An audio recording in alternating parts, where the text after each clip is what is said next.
All right, folks. Joe Biden, during a town hall in 2007, warning about the consequences of a sloppy Afghanistan pullout. I think we have that soundbite here. Let's go to it.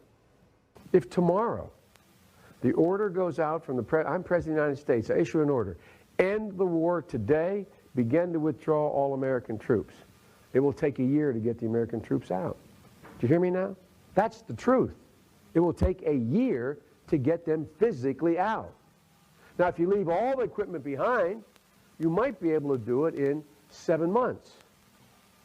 And you leave those billions of dollars of weapons behind, I promise they're going to be used against your grandchild and mine someday. You mean like he just did. Joining me now is retired Air Force Special Operations Commander and Defense Intelligence Technology Innovator, Major General Glenn Ignacio. General, welcome. We here at the Chris Salcedo Show have promised to keep a spotlight on the Americans and allies left behind in Afghanistan by this administration.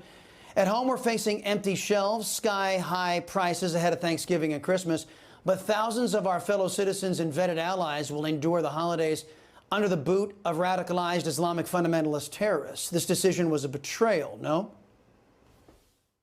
Yeah, sure was.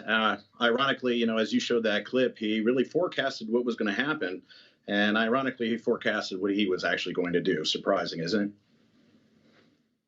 No, it actually is not surprising. Mr. Biden has been wrong on every single foreign policy decision that has been of any consequence in the last 40 to 50 years. So there he is predicting something that was going to happen. And of course, leave it up to Mr. Biden to either forget that he said it or never really believing when he said it to begin with.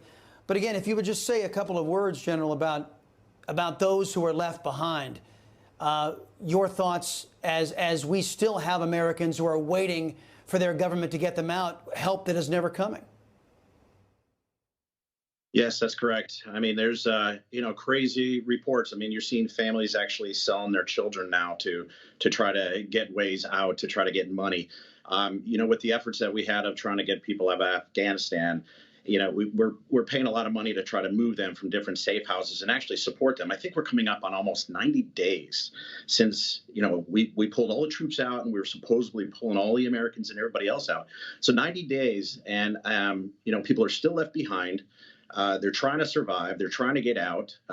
And it's crazy. I can't imagine what families must be thinking if their loved ones are still caught in Afghanistan. And, as Veterans Day is coming up.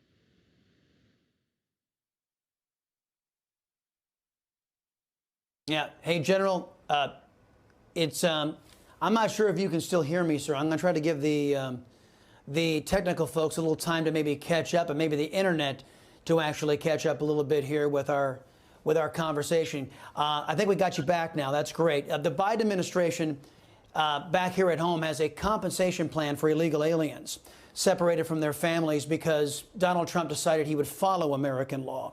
Still, most families who lose a loved one in service to this country, and you correct me if I'm wrong, they have to buy insurance and then they get a compensation of around $400,000. Is that how it works?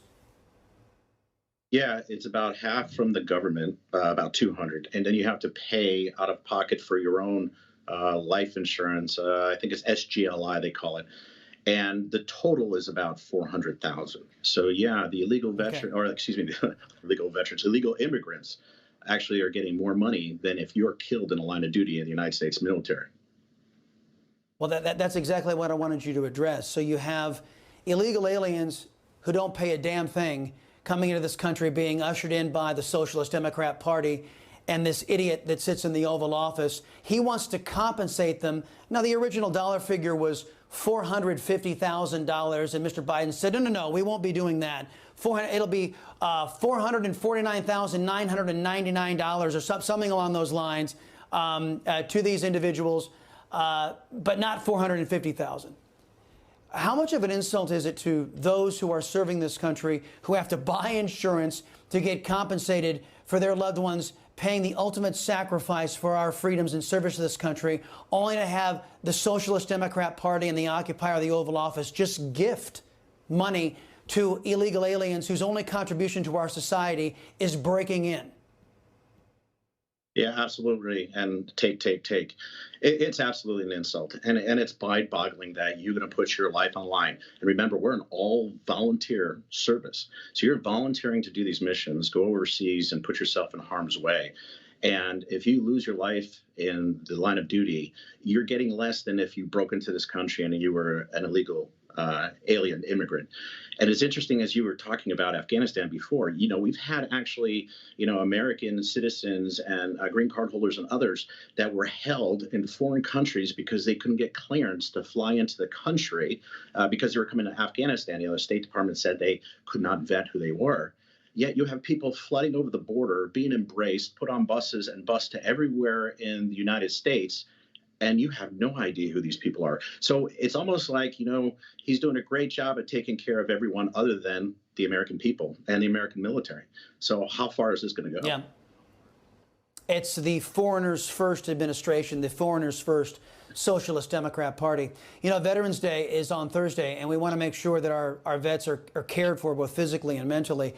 Tell us, are there any veterans organizations that you trust and you recommend to the folks out there? Yeah, in all honesty, the VA does have wonderful programs, and a lot of people, especially for homeless and so forth, the homeless, of course, are not going to see this show, but other people should go up and tell them, or there's even cards that the VA gives out that will take care of them and give them shelter and so forth.